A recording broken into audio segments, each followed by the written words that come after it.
It started with a shooting. The next day, this little corner of Montreal was international news. But there was a problem. Nobody seemed to know the Snowdon neighborhood. Maybe that's not surprising. For decades, it's been hiding behind the Décarie Expressway. But get off the highway and you'll start finding secrets. It is a foodie paradise. To discover this area, we needed to talk to Marvin Rotrand. He was city councillor for this area for almost 40 years. And at one time, we were political adversaries. Look, I can't excuse your bad choices. He questions my political choices. However, I'll just mention that I was on the right side of history.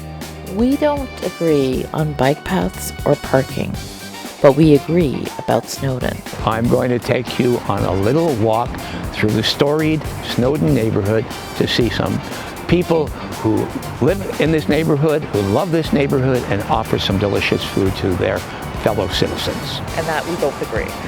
But while we were making this episode, this restaurant was firebombed, and we don't know why at this point. I'm Jeff. And I'm Sujata. Do you dream of hitting the open road? Of the adventures and eclectic people you run across on the way? Are you waiting for the right moment, the right shot of courage? I thought that. In 2016, I had a stroke. But then in 2022, we got married, and now we're traveling the world, enjoying adventure and romance.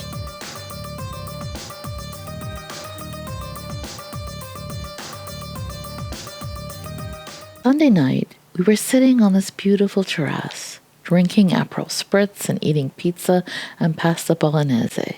Blandino's is an Italian restaurant in the Hilton, and Sunday was pizza night. Snowdon is Jeff's old neighborhood, a place we know well. But somewhere upstairs, a man was preparing to kill police officers. The next day, he called 911. And when police arrived, he opened fire. We heard sirens and helicopters. I was rushing to the gym, inching through traffic around police barricades.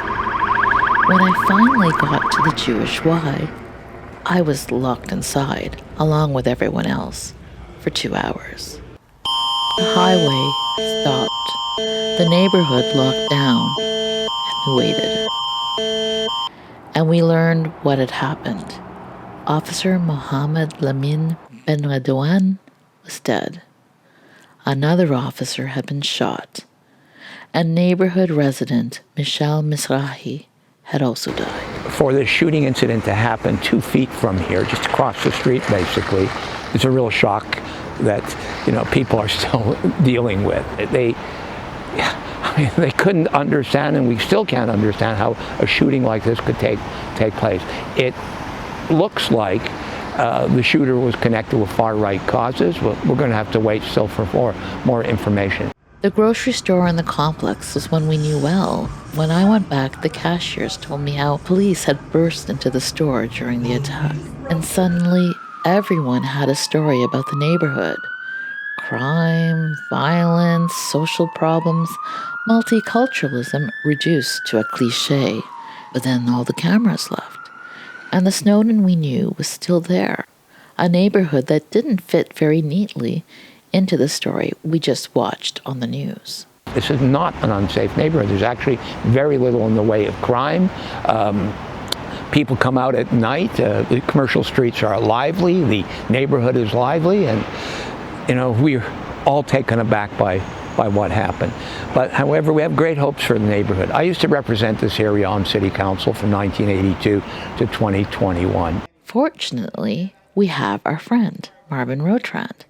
Marvin represented Snowdon for almost 40 years, long enough to become part of the neighborhood and the city's history himself. He arrived as a young idealist with a Frank Zappa mustache. He took on the cause of the underdog, and then he stayed. Through political parties, demographic shifts, new waves of immigration, and a neighborhood that kept reinventing itself. Along the way, Marvin made it his business to know the people who lived here, their names, their families, and most importantly, their stories. So if we wanted to understand how Snowdon became Snowdon, there was only one person to ask. So tell me about your own family, how you got involved with Snowdon, and your own family also has an important history. Yes, my parents were Holocaust survivors. They actually met at the Bergen-Belsen concentration camp after liberation. They came to Canada in 1948. My father initially worked in Granby, and my parents opened a store on Victoria Avenue after my father retired from the factory. And my mother's customers were almost uniquely from the black community, basically Jamaican. And even now, or not now, but when I was a council candidate and I used to knock on doors and people invite me in, I would note, particularly among black voters, that the stuff my mother thought was good to sell in terms of giftware and lamps and crystal and china and things like that were in people's homes. In fact, my running was kind of accidental. The bus line disappeared one day that connected Snowdon to downtown. And that's because the metro opened, and they said you didn't need it anymore. And people said, oh yeah, we do. And I ran a petition that got 10,000 names. We eventually got the bus back full. And that's what got me into politics. I guess I must have struck a chord because the voters here elected me 10 times. Eating Mrs. Ragazzo? Almost 40 years later, walking down the street with Marvin can take a while. If you're active as a council candidate and a councillor, you can meet a lot of people, meet a lot of families, know them personally, and advocate for them. I remember one time running into a young voter and said, oh, I know who you are. My grandfather voted for you, my father voted for you, and I'm voting for you. So, and I said, you still live at? And he said, how do you know that? Well, I used to enjoy talking to my voters. And as fate would have it, I ended up working for the city councillor from the party opposing Marvin. My councillor, Peter McQueen, and Marvin sparred publicly. And well, we weren't always nice to each other. I'm answering him. If he's going to talk about me and my party and misrepresent our position, I'm going to answer. Look, I can't excuse your bad choices. He questions my political choices. However, I'll just mention that I was on the right side of history. This was the era of the Charbonneau Commission, the sweeping public inquiry that exposed corruption and collusion in Quebec's municipal world. By the end of it, Marvin's former party, Union Montreal, was gone, battered by scandal, and ultimately dissolved. But through all of those years, there was never any question about Marvin's own integrity. Marvin and I agree on something much more important. This neighborhood is more than shootings and headlines. It's one of Montreal's great undiscovered food neighborhoods. It's something people locally can enjoy. Affordable, good food, and often not discovered. And sometimes surprisingly good, and probably could do better commercially if it was discovered, but people seem to like it. Snowdon began as farmland.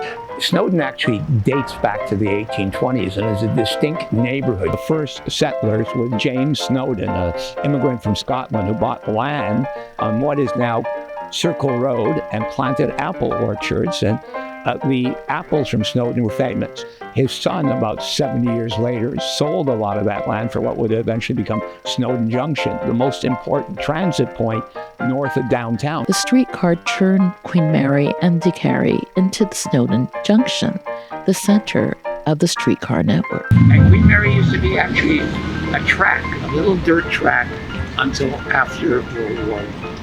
By 1950, Queen Mary had some of the heaviest foot traffic in Montreal.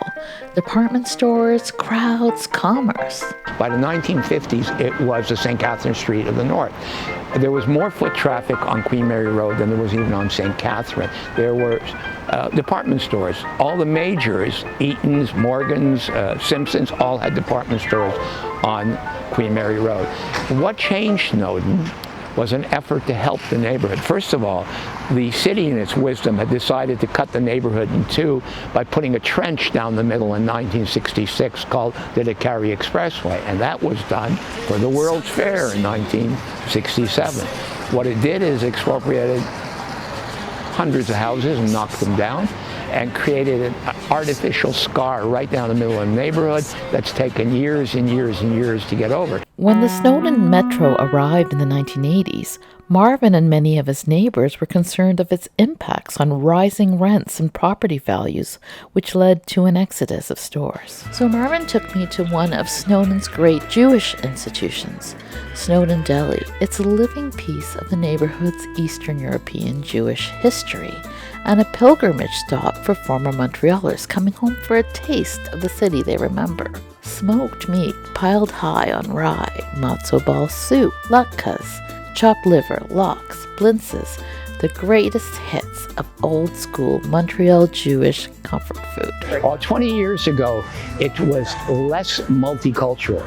It was more Jewish, actually. When I was first elected, it was a neighborhood with a huge Jewish population, but mostly Eastern Europeans, my father's people, many Holocaust survivors, people from Poland, Russia, etc. Well, we're in the Snowdon Deli, and this place dates back to 1947 when the Morantz brothers opened it. And I believe their grandson, Ian, is one of the co-owners right now. It's at the corner of Isabella and Décarie. Some people say it has the best smoked meat in the entire city of Montreal. The Jewish community has changed too. The older generation has passed on. Many others moved westward. They moved to Côte Saint-Luc and they moved to Dollard des Ormeaux.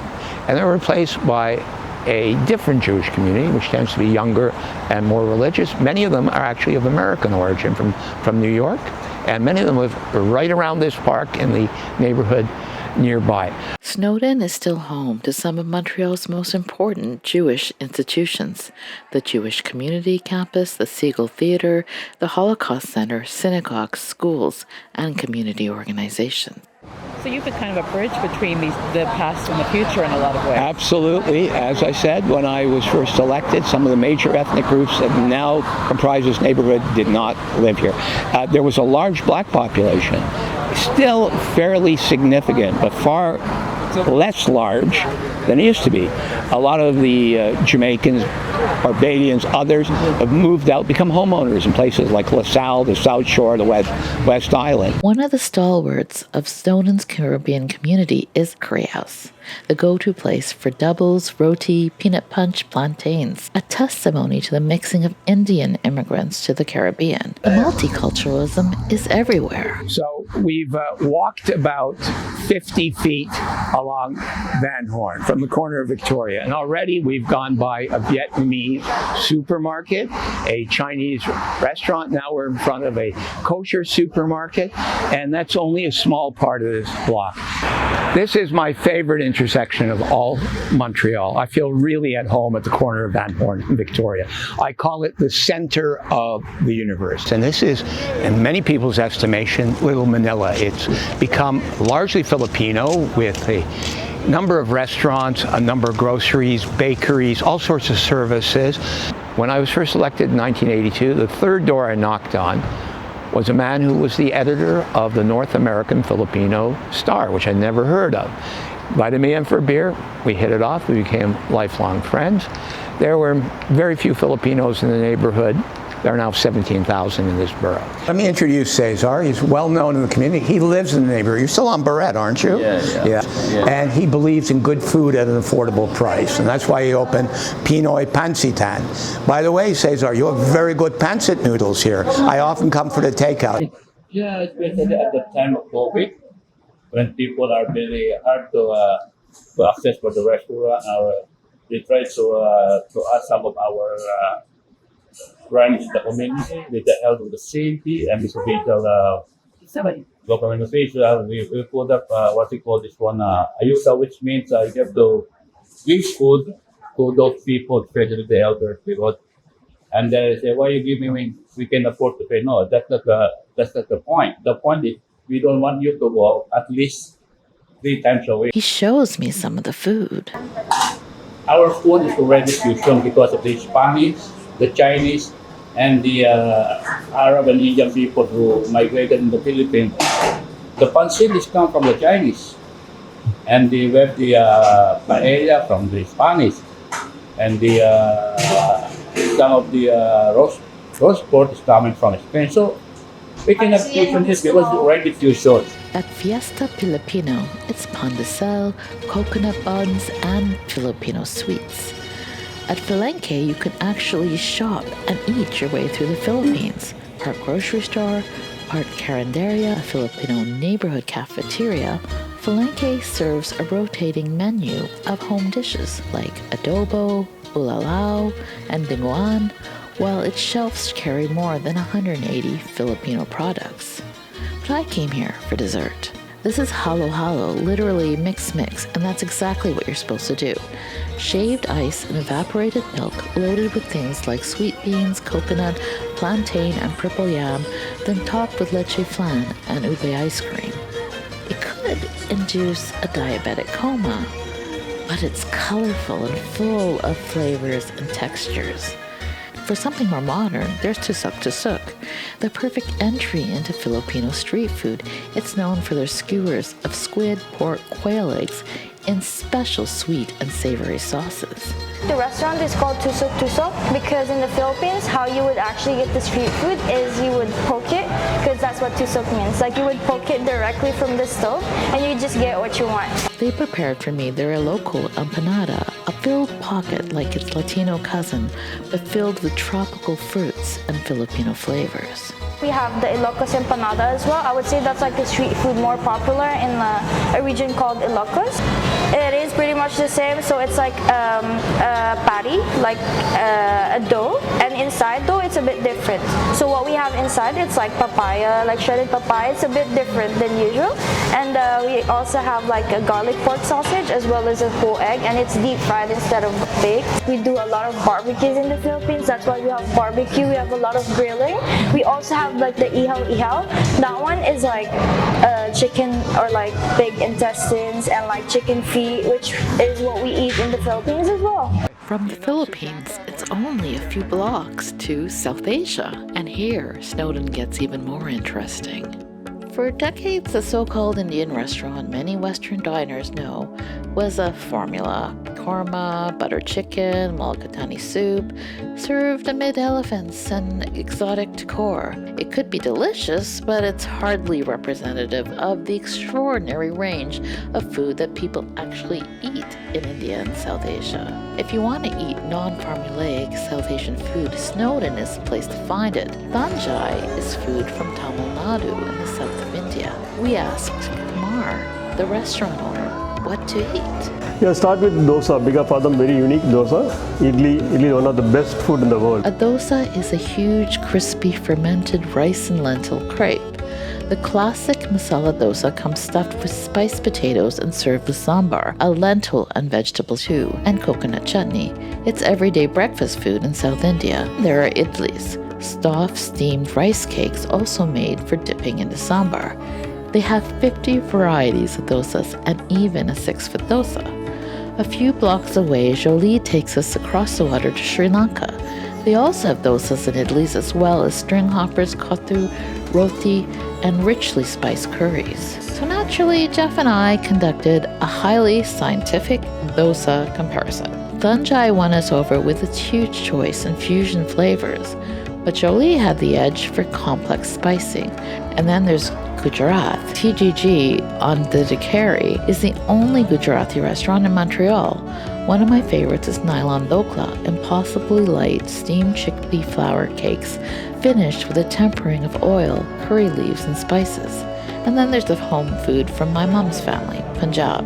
Alongside Indo-Chinese dishes, there are the Punjabi classic paranthas, flatbreads stuffed with potato, vegetables or onions, and generously brushed with ghee, chole bhatura, spicy chickpeas with an enormous puff of deep fried bread, and newer Indian street food favorites like soy chop, essentially the Indian vegetarian version of chicken wings. If you travel a little farther north in South Asia, you land in Nepal, and that's home to Everest momos. The Himalayas naturally fuse the flavors of Tibet, Eastern India, and Nepal into some amazing food. Momos are the undisputed favorite here. Think savory dumplings packed with East Asian fillings and vibrant Indian spices. But the highway hides other secrets, like the orange julep, a giant orange that's been a Montreal roadside landmark for generations.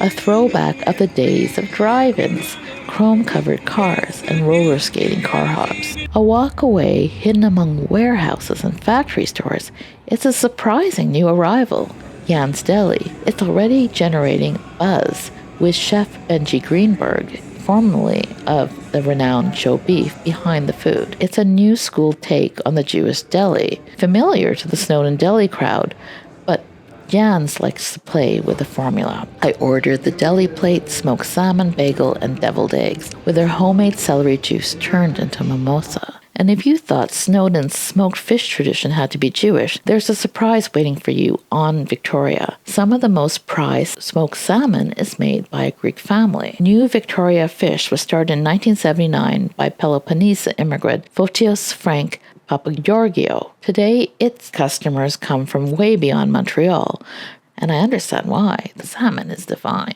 Behind the counter, Frank's grandson, Dimitri, glides his knife through the salmon in long, paper-thin slices, chatting with customers as he works. And then there's a restaurant that feels more like a secret club. At Jean Talon and the Décarie, you walk into what looks like an ordinary, all-you-can-eat sushi restaurant, but ask for the dim sum place, and you're escorted down a hidden staircase. Suddenly, you've left Montreal for Hong Kong. Chinese calligraphy on the pillars, painted landscape on the walls, and a dining room you never knew was there. Oriental fusion feels almost like a private Cantonese clubhouse. At night, the menu turns to live lobster, clams, seafood, but during the day, it's dim sum. Jasmine tea, sticky rice, congee, shrimp, rice rolls, and dumplings, and dozens of little dishes made for sharing. Traditionally, dim sum comes to you on carts, with servers tempting you with whatever happens to roll past. But here, the secret restaurant has gone high-tech. You order everything from a tablet. But not everything hidden by the Décarie is cheap, casual, or tucked down a secret staircase. Just a few blocks away, Snowdon gets dressed up. Blandino's is polished Italian elegance, mood lighting, cocktails on the terrace, handmade pizza and pasta, and a dining room that feels a world away from the traffic outside. This is Nana's slow-cooked bolognese, along with polpetta, golden arancini, and creamy burrata over arugula. Add a cocktail, a limoncello, or a glass of sparkling rosé, and Blandino's is the kind of place you bring a date.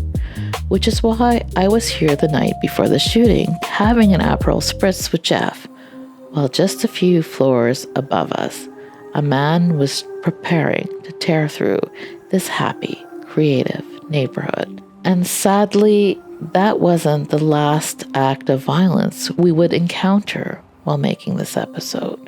There was one more restaurant we wanted to show you. But before we could get there, someone else got there first. And last night, Jeff and I were just sleeping at 3 a.m. We heard some sirens, and now we see that not far from where the shooting was, there seems to be a kosher restaurant, which was very well frequented. Like, there were a lot of people that hang out on the terrace, even not just people from the Lubavitch or Jewish community. And this restaurant was firebombed, and we don't know why at this point. Just a 4-minute walk from the shooting, Noam restaurant had been burned into ruin. Noam was kosher and connected to the very religious Orthodox community, Snowdon's growing demographic. They lived surrounding the complex where the shooting happened. But it had become much more than just a neighborhood kosher restaurant. It was stylish, modern, and extremely popular. The kind of place with lineups where you needed a reservation. Only days earlier, I walked by on a warm summer night. The terrace was packed, people eating beneath garlands of light under the night sky. And now, it looked like this. The same night, a Bangladeshi mosque, not far from here, was also set on fire. And people were asking the inevitable question, was Noam targeted because it was Jewish? Was this hate? We still don't know. The neighborhood that was The neighborhood everyone drives past. The neighborhood that endures. Because in a world where people seem to be pulling apart, Snowdon, despite everything that happened while making this episode, keeps finding ways to pull people together. One of the greatest things we have is that we come from every part of the world and we can learn from each other and we can share the best of our different cultures, our cuisines, our music, our histories, while at the same time ensuring that this country strongly supports the values of tolerance and inclusion. The thrill of the road does not end with a stroke. Come travel with us. Please subscribe to our channel, Fierce Travel, and ring the bell for more notifications. So do it.